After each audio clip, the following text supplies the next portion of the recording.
All right. Hey, gang. I have to be careful when I record devotionals because if I'm not careful, I end up talking for a really long time, and I don't want to do that. But I also don't want to just cancel the devotional altogether.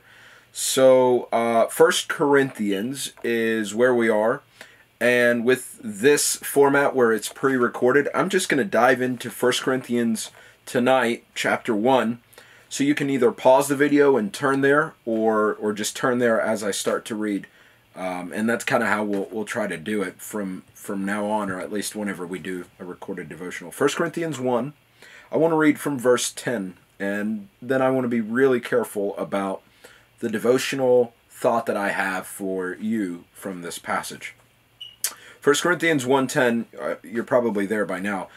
The Bible says this: I appeal to you, brothers, by the name of our Lord Jesus Christ, that all of you agree, and that there be no divisions among you, but that you be united in the same mind and the same judgment. Now, stop right there. We're going to read the next couple of verses, but just to give you a little bit of a taste of what I want to address tonight is a little bit of what Paul was addressing.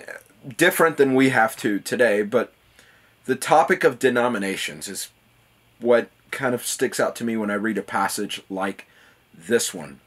The topic of denominations: Baptist, Methodist, Presbyterians, and all sorts of many other kinds of denominations. I want you to notice before we continue reading that Paul says, I want you to listen to what I have to say based upon who Jesus is. So I appeal to you in the name of our Lord Jesus Christ. That is to say, whenever we have any kind of theological disagreements or practical arguments with other people about what we believe and why we believe it, we really should be coming together in the sense of what would Jesus want for his church. It's his church. It's not my church. It's not Pastor Vince's church. It's not your church. It's not your grandparents' church. It does not belong to you. It is God's bride. And so with that in mind, let's keep reading a little bit more and then we'll talk. Verse 11, the Bible says, For it's been reported to me by Chloe's people that there is quarreling among you, my brothers, or fighting. Verse 12. What I mean is that each one of you says, I follow Paul, or some of you say, I follow Apollos, or I follow Cephas, or Peter, or I follow Christ. So verse 13, is Christ divided? Was Paul crucified for you, or were you baptized in the name of Paul? I thank God that I baptized none of you except for Crispus and Gaius, so that no one may say that you were baptized in my name. I did baptize also the household of Stephanus. Beyond that, I do not know whether I baptized anyone else. For Christ did not send me to baptize, but to preach the gospel, and not with words of eloquent wisdom, lest the cross of Christ be emptied in power. So there's a lot going on here that we don't really have all the evening to talk about. A few things before we go back to this topic of denominations. Number one, Paul says, I'm an evangelist. I'm not really a local pastor. And so when I preach the gospel, when I evangelize, whether it's at a church or just in a person-to-person situation, my goal is not to try and win people over with special kinds of words or tracts or illustrations. And that's something that you and I have to be kind of careful about when we're listening to sermons, when we're listening to people give the gospel. We want to be careful that we don't just grab a random object around us and try to make the gospel out of that object. Sometimes that can work, but a lot of times, really the majority of the time, the whole time, we need to focus on the gospel according to the scripture. By the preaching of God's word comes faith. So that's a minor thing there that's worth mentioning. The other interesting thing is this idea that people come into the church through baptism. And that's not to say that baptism in any way earns you salvation, earns you eternal life. But the Bible is clear that being baptized, going in front of a congregation of people who claim to be Christians, and with a pastor, being dunked into the waters of baptism and rising again. We're symbolizing that death and burial of Jesus, and then we're following in obedience as he told us to be baptized in the name of the Father, the Son, and the Holy Spirit. And we're joining a local church, which is a part of God's church. So then the question we have tonight, and the devotional encouragement I want to give you, has to do with, what about all of these denominations? Here's my hope tonight. There is so much that theological people like to argue about when it comes to doctrine, and they should, and so a lot of times I'm that way too. I believe that doctrine, teaching of the Bible, divides, and I believe that's a good thing. I believe that when we come together and look at the Bible, if we can't agree on what the Bible is saying, there is some division. And a lot of times that division is healthy. We spoke a few weeks ago about the Jehovah's Witnesses and the Mormons and such. And so everyone's okay. Let me say this. The majority of people in the South are okay with, us not being Mormons or not being Adventists or not being kind of third wave, charismatic, apostolic, or something like that. But then people get really offended when we say, well, we're not Methodist and we're not Presbyterian, or we're not this and we're not the other.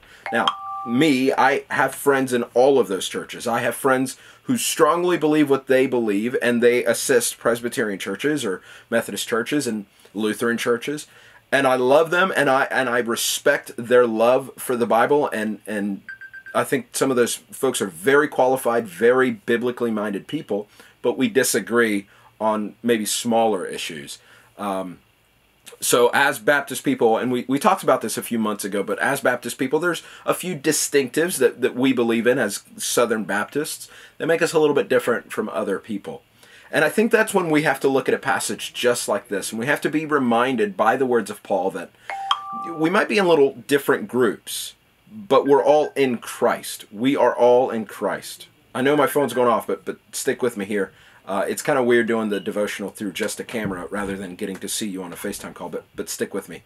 I do think that we need to divide over doctrine, because I think that we need to be careful not to be in a church where we're just always fighting about what we believe in. If we don't believe the same thing, then it's probably best, like in Acts chapter 13, where we just kind of take our own paths, and then God uses that healthy division for his glory. So the Presbyterian church is able to do so much in Cherryville, or Lutheran church is able to do so much in Cherryville, or the Methodist or us. We're able to do so much because there's more kind of hands and feet and little groups. And yeah, I wish that we were all one church, and I kind of wish we were all Southern Baptists, but we're not, and that's okay.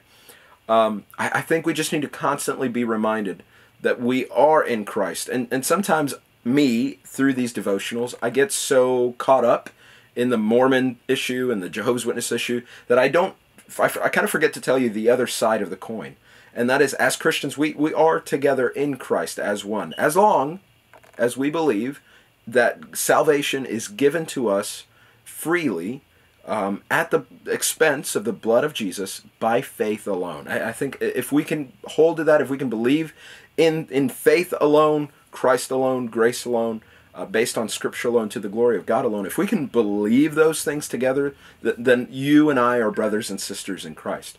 Where it gets hairy is when people start saying, well, yeah, but you got to be tithing to go to heaven, or you got to be baptized to go to heaven, or you have to have been baptized as a baby to go to heaven, or you can't ever drink alcohol or you'll never go to heaven, and some of the crazy things that these little groups do. So with that said, let me encourage you with just one more thing tonight. Now, these video devotionals we're coming up on 10 minutes, so we're actually doing a shorter amount of time than we normally do. I thought about making this like a 1-minute devotional, but you guys know me, and that's really hard for Pastor John to do, right? So let me encourage you with one more thing. I think it's good to have different kinds of churches, because we need to be on the same page with the people that we go to church with. But there's also such a thing as having way too many denominations and way too many churches. And that's unfortunately what we have seen here in the United States. So when someone tells me, well, I go to a non-denominational church, I know that just means they're going to a Baptist church that isn't called a Baptist church, because they believe a lot of the things that Baptist people already believe, or some deviation of it. So here's my last encouragement before we finish. One of the biggest reasons, I'll just be honest with you, as a preacher's son and then as a preacher myself, one of the biggest reasons that there are too many churches in America and in the world, it's because, honestly, I think there's just people, men and women, who stand up and they say, well, I can do a better job than the pastor. I can do a better job than that Sunday school teacher. I can do a better job than that church. And they go on and they start their little Bible study and their little thing in their own little way.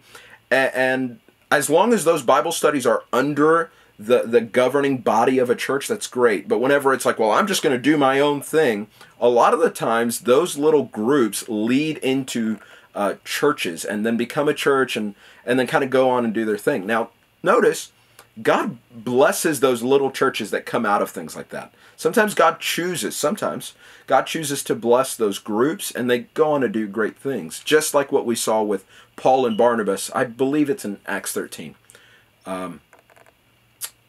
But I just want to remind you how much more we could do in the church, in Cherryville, if we were just united. I'm not always going to be right. And you're not always going to be right, but we have to work together, especially for us at First Baptist, because those are the people watching this video. We have to work together to bring the gospel to Cherryville, and we can't do that if I'm constantly thinking that I just know what's best for the youth group, and if you're constantly thinking that you know what's best for the youth group. And so I think we need to continually be praying that our mind be on the Lord Jesus Christ, just as Paul says there in verse 10 and 11. So I don't know, maybe we'll talk about this some more tomorrow night, but that was what was on my heart, and this video is already getting pretty long. So with that said, I love you. Thanks for tuning in. Thanks for reading this passage with me. I'll send the audio file of the book of Proverbs chapter 28 right after this, so make sure you watch that, and then I'll see you again tomorrow, okay? Church is opening Sunday for some of you who are going to be there. I can't wait to see you. And then for those who are just going to stay home in pajamas and watch it on TV at home, I totally get that. But I can't wait to see you as well. So thanks for tuning in and bearing with me through this pre-recorded thing. Okay. Love you guys. Bye.